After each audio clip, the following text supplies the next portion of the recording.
Hello, good afternoon, welcome, happy new year everybody. This is Better Smarter Learning and I am joined here today with Mike Scott of The One Question. Hi Mike. Hiya, how you doing? You all right? Good, thank you very much. And so you are all welcome to the Better Smarter Learning channel, which is our joy and pleasure to have people on who we believe have found a solution, have found better ways of doing things, and they are very happy to share their knowledge, and Mike is one of those. And we'd just like to say thank you to our sponsor, which is Passion Toolset. I'm Rachael Orchard and I run a company called My Pocket Coach. For the last 7 years working with leadership and coaching, and Passion Toolset is all about putting the emphasis on behavior into culture and values, and the book gives examples of leaders and how to stay awake. So thank you to Passion Toolset. So we're going to get on now to talking to Mike and some of the formulas and tool sets that he's found in his business. And we were talking just before we came on live, Mike, and you were saying that, you know, you started off in the IT business with you know, in the public sector, and you very quickly made that transition to working with people and marketing. So what was it that drew you into marketing?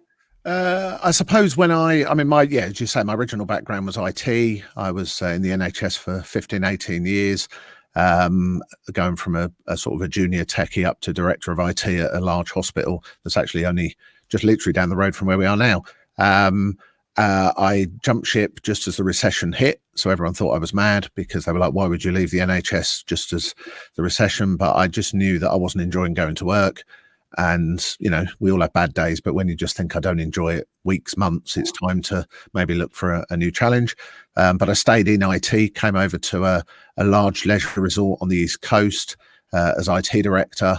But really it was sort of 2009, 10, 11, where really, I suppose, marketing became more techie. You know, it became, obviously the social media channels took off, but also generally, I think marketing went more digital.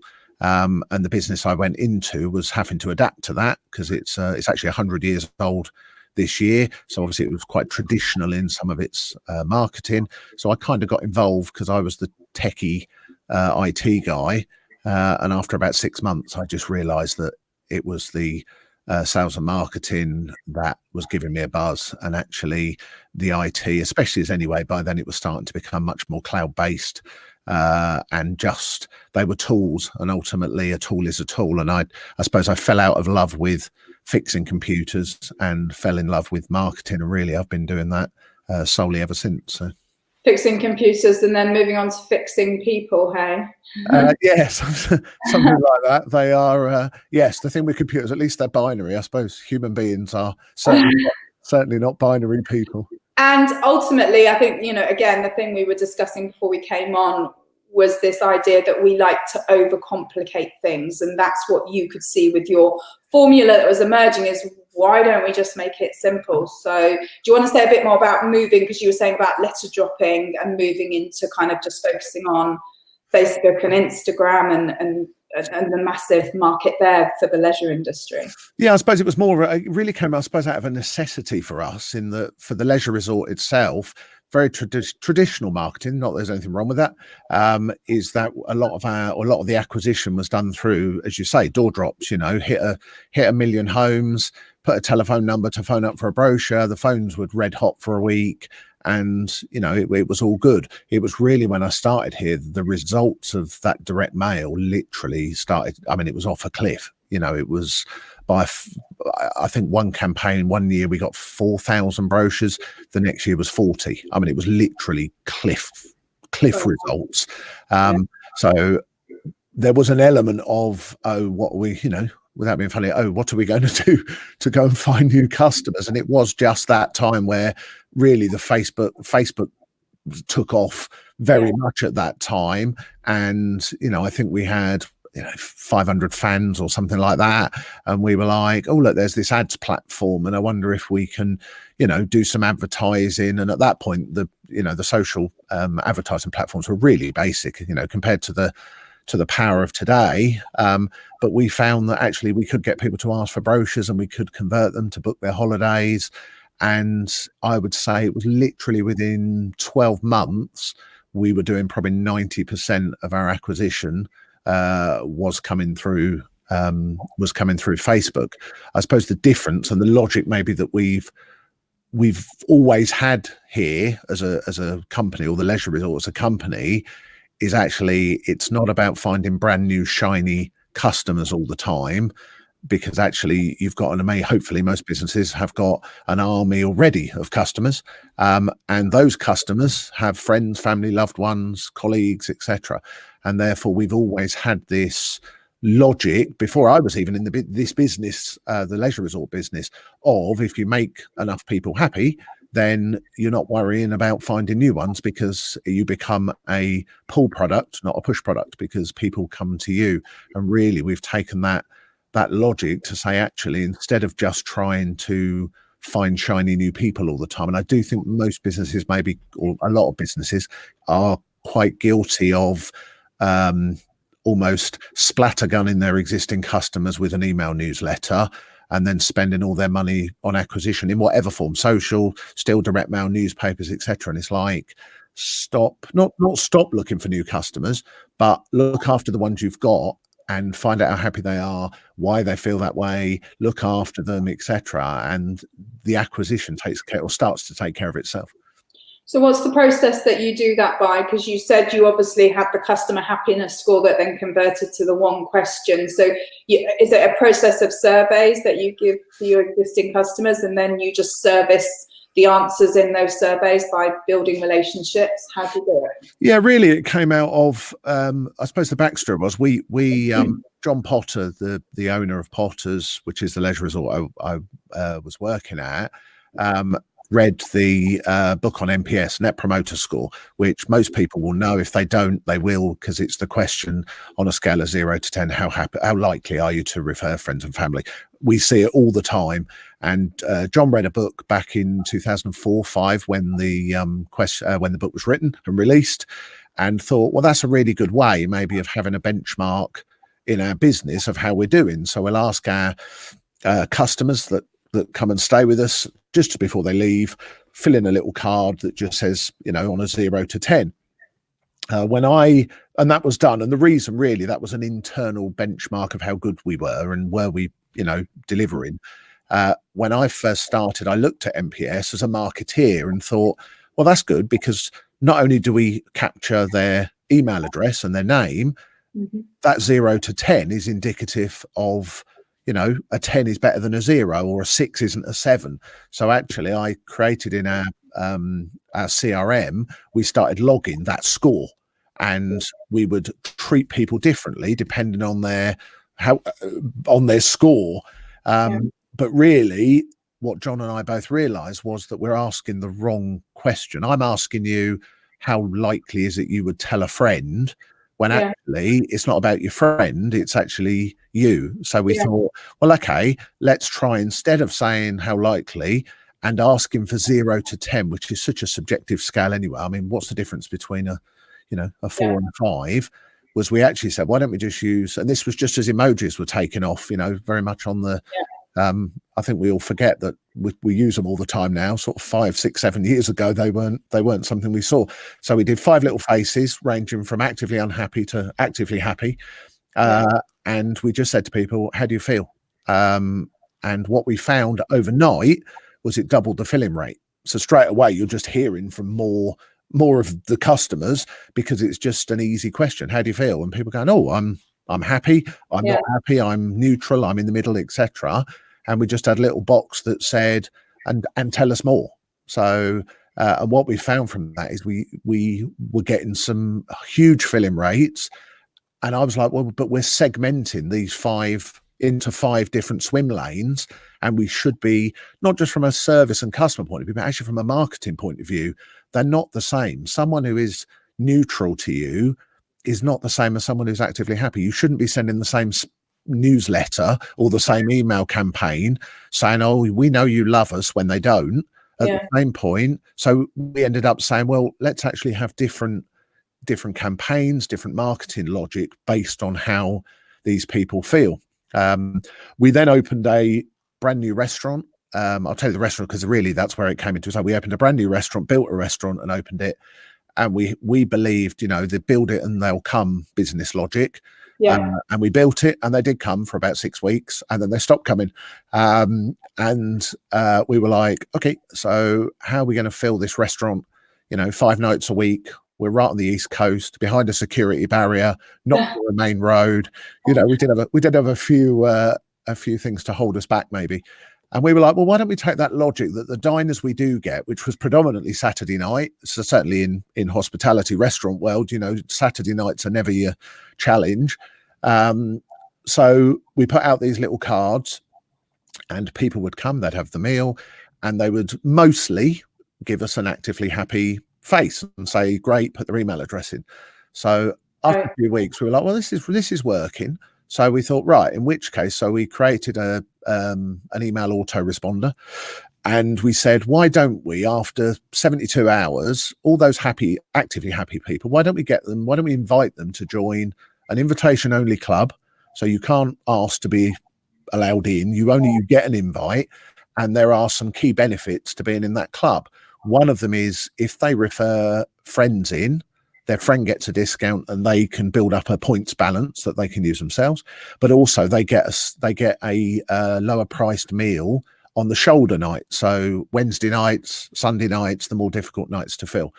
So we started this logic off, and what we found was we ended up creating a machine because people were coming Saturday night, enjoying the experience because it's a good restaurant and still is. Feel free to come along and try us out. They were coming on Saturday night, telling us they were happy, joining the club. They were then coming on Wednesdays, Thursdays, Saturdays, but giving vouchers to their friends. Their friends were coming on the Saturday night, being happy, joining the club. And we ended up creating almost a conveyor belt backwards into the shoulder nights. And within a year, I think we had something like 22,000 email addresses in the system, and we had 10,000 club members. Now we've only got 60,000 people live within 10 miles of here. So to have a third of them in our database, including how they feel about us, you know, because we're not perfect like any business.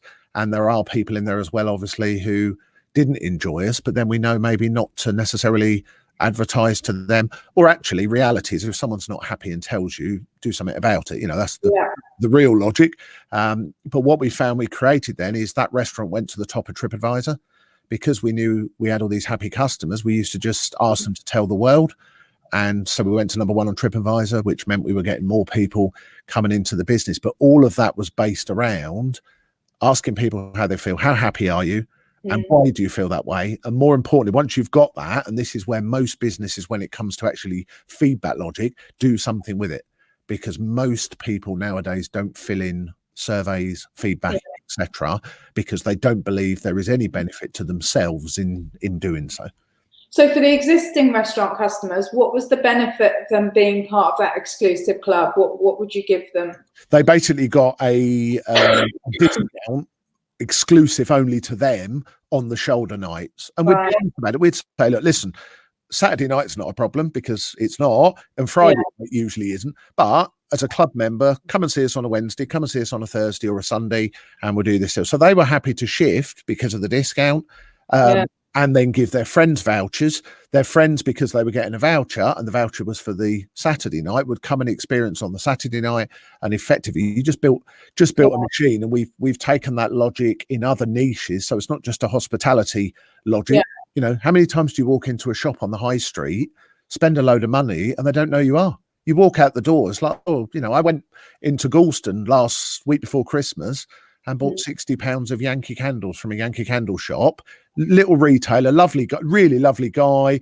All smell this new flavour, da da da da da. I walked out the door and I thought, you know, he didn't capture me in any way, shape, or form. He'll go and put an advert in the newspaper next week at £600 or whatever the rate price is. Like, you know, people need to realise their existing customers are their most valuable asset to find new customers. Can we touch a bit on you said about dropping off the cliff? Because I do believe, and I don't know at what point it happened with social media, but we all got very, very intolerant of emails, like you say, leaflets and stuff, to me, that's my time to read that email or to look at that leaflet.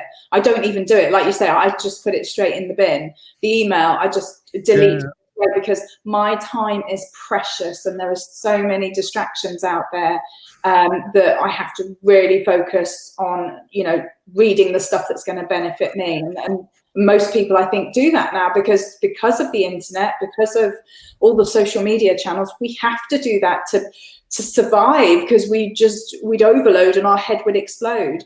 So do you want to say a bit more on those trends? Because another thing I want to you know, get you to talk on is Facebook.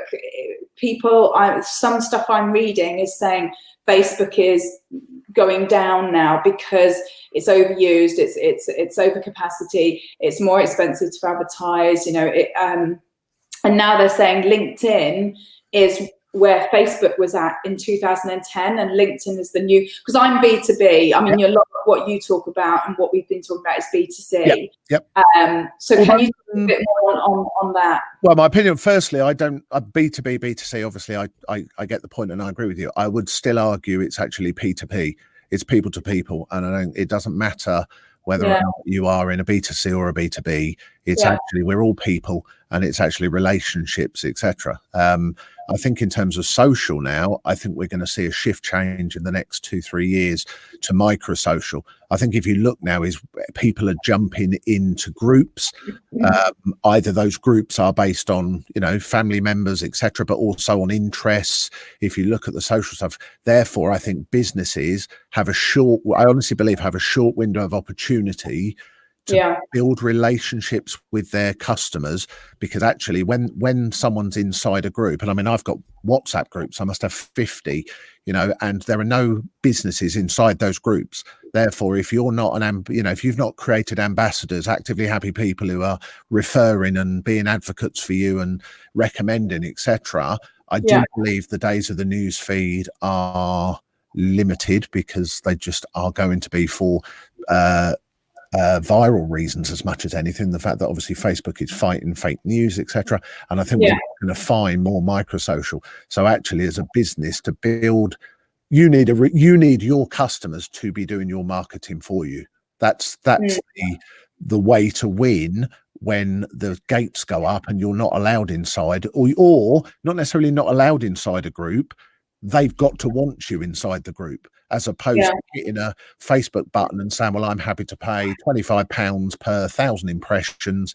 You're going to have to work harder. And I think there's a groundwork where, you know, we always talk within the one question about the delivery gap, is that 80% of businesses believe they give their customers a superior experience, and only 8% of customers think they get a superior experience. And that gap is the reason some businesses are going to have a huge problem on their hands, because actually it's no longer about product, it's no longer about service, it's about experience. It's how customers and employees, because we do employees as well, how customers and employees feel about you as a business drives their behavior at the moment, in the future, etc.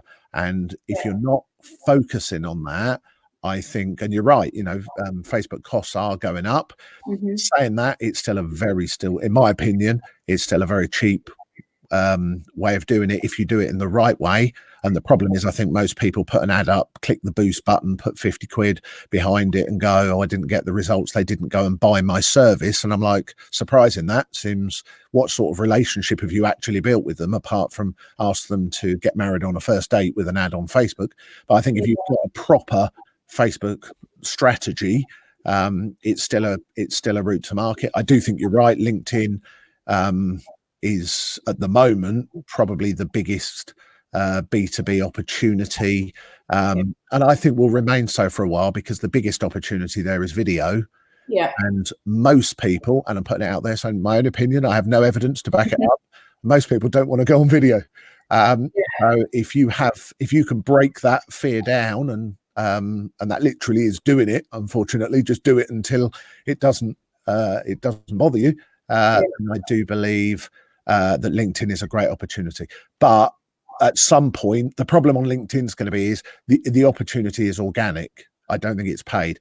I mean, if you look at the CPM costs on LinkedIn are huge. And yes, if you're selling a wind turbine to me, you probably can justify it. But if you're looking at selling a more small and medium business product, wow, it's scary stuff. So although I think you're right, 100% LinkedIn this year, organic opportunity, my worry with organic is it's always at risk of an algorithm change and you going, wow, I've just been wiped out, I'm getting no reach, etc. at all. So as with all of this stuff, and that's part of the reason I enjoy marketing, it's the industry we're in evolves at such a pace. We don't even realize in it how much it is evolving.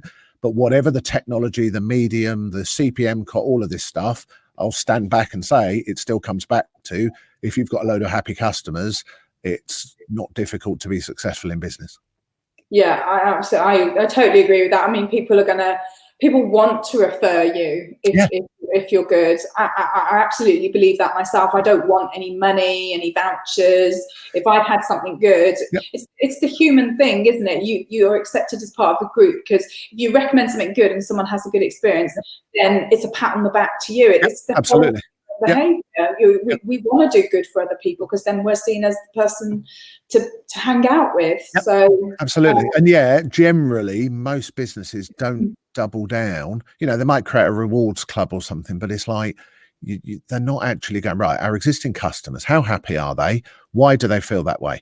If you know that, obviously from a marketing point of view, but also from a product and service improvement point of view, because actually if you've got really good products and services, that's pretty key, because without those you're going to come unstuck. I really, really believe that businesses need to get back to the basics. And the problem is there's so many KPIs out there that we all use as business owners, and I've never yet found any business apart from ours who has a KPI of customer happiness. I mean, we created the customer happiness score in all of our businesses. So it's between 0 and 100. 0 means all of the customers we asked were actively unhappy, and 100 is all of them were actively happy. And the reason we created that was an internal number that all of our staff could understand. So if you look at Net Promoter Score, the most widely used business metric in the world, used in all the FTSE companies, the scores between -100 and 100. Try and get a member of staff on the shop floor motivated with a score of -37. I mean, they don't even know what it means, let alone what they can do to improve. If I go in a staff meeting though and say, right, our customer happiness score for last week is 83, I don't even need to say any more. They've already got it. They go, oh, okay, that doesn't sound too bad, but we can obviously room for improvement there. And most businesses don't do that. When you say how happy are your customers, they'll go, well, they'll either be subjective and say, oh, I think they're all right. Or they'll start going, oh, well, we did a customer satisfaction survey. I'm like, well, for a start, satisfaction should not be a goal in an experience economy. If you're aiming at just satisfying customers, they're just going to wander off to other companies that are going above and beyond just satisfaction. But actually, to know you've got a happy customer base, and the things you can do with that is really something that I think most businesses have just not become blind to. I think we're just so busy, we almost forget the basics of what it's always been about: happy people. Yeah, exactly. Which is exactly why I wrote a book on behaviour, just every day remembering to stay awake. For leaders to ask themselves the key questions. Like you say, we get distracted by the operational stuff every day. It's okay. It's a human tendency. You get on your to-do list and then the phone rings and then half your day is gone. But it's like, did you really focus today on, are your people happy? Like you say, it's like, if they're happy, the customers will be happy. I mean, Richard Branson himself says it. He's all about making his employees happy, and then he knows the rest will take care of itself. So we just forget it. That's all we do. We really do try to overcomplicate things. And we do as business owners. We're and we've been talking about customers, but you're absolutely right. Employee happiness is as important as customer happiness, and the two are symbiotic anyway, because one drives up the other and the other drives up the other. But having a structured program of just measuring and managing happiness is actually really simple to do. And I think, I look at all these CX programs out there and, people paying 6 figures to get companies in. And I'm like, oh my God, just keep it simple. Just ask your customers, how do they feel? How happy are they? And then do something about it. And that might be apologize, it might be ask them to join a loyalty club, it might be that you take all your happy customers, put them on Facebook and create lookalike audiences that look like your happy customers and advertise to them, because it's about 30% cheaper than just going out there and doing it without doing that. And there's so much you can do once you know how happy they are. But if someone can't tell me today exactly how happy they are, then they really, really should be able to. And I do think, we talk here about feedback is broken. I'll give an example. I won't name the bus company, but I was in Norwich and there was a sticker on the bus window. I was on the way to the football, see Norwich lose again. There was a sticker on the window saying, "We care, we really care," I think it said. And it was 2 thumbs and there was a web address saying, "Tell us now." And I thought, oh, that's good. We care. I'll go along with that. So I'm sitting on the bus and I went to the link.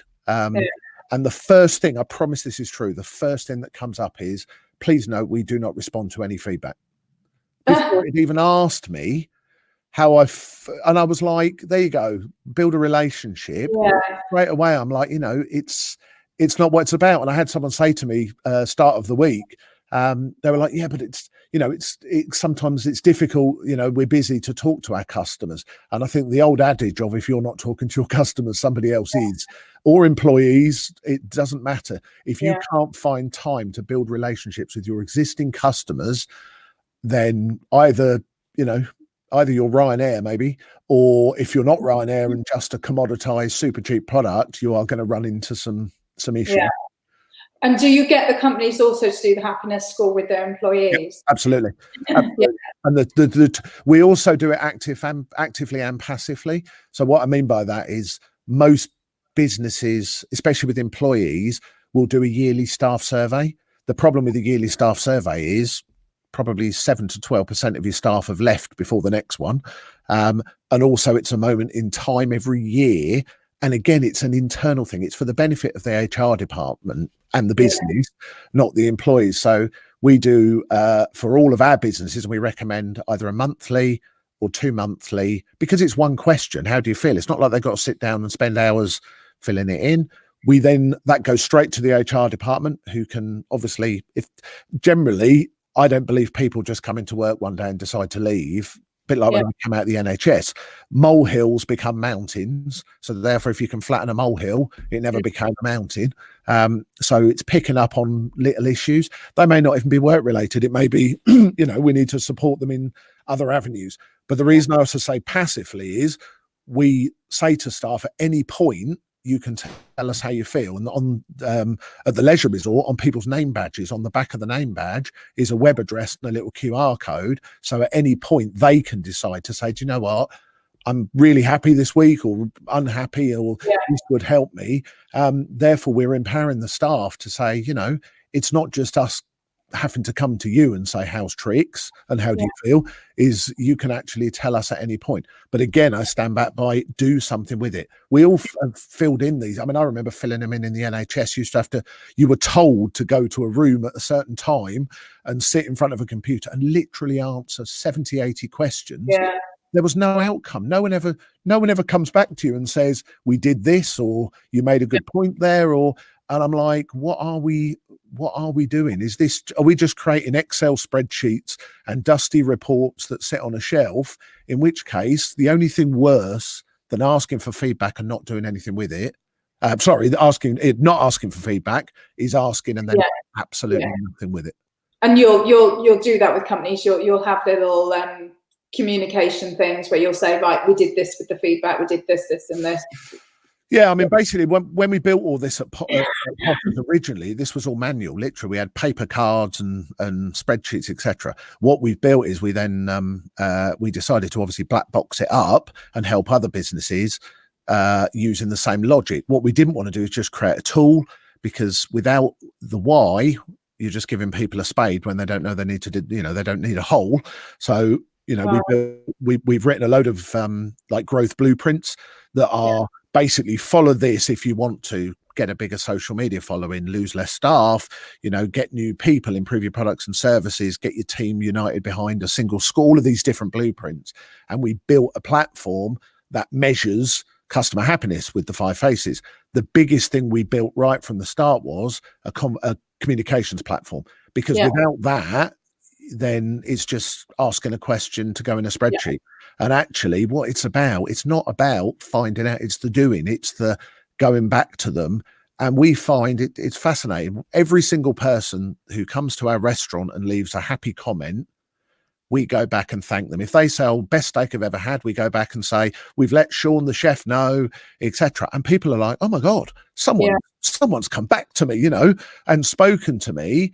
And the social equity you're putting in the bank by building these relationships with people is something that most businesses seem to be blind to. So important, and it's a good one to end on, because I know we said 30 minutes, Mike, but for me the crucial thing is the feedback loop, and you know, it's build the behavior, which is obviously what we've been talking about, but have that feedback loop and let people know. And I'm always, even if I don't feel like it or I've had any, I'll be like, I'm going to respond, because if I just do that and build that habit of responding and letting people know, even if it's one sentence, one word, if it's a thank you, or if it's a, no, I'm not happy with this, just get into the habit of that, and the universe will start to work in your favor. It will, 100%. And we've seen it in our business. We've seen it in other businesses. Yeah, brilliant. Thank you so much. I think we've actually got through a lot there, Mike, and I think that'll be very, very useful to maybe some of your existing customers, some of your potential customers, and people that you know. And I'll certainly put it out on LinkedIn and share it with businesses that I know. But thank you for your advice and your chat, and I look forward to speaking to you again in the future. Brilliant. Thanks, Rachael. It's been great. And where can people get hold of you, Mike? Mike@theonequestion.com. Really simple.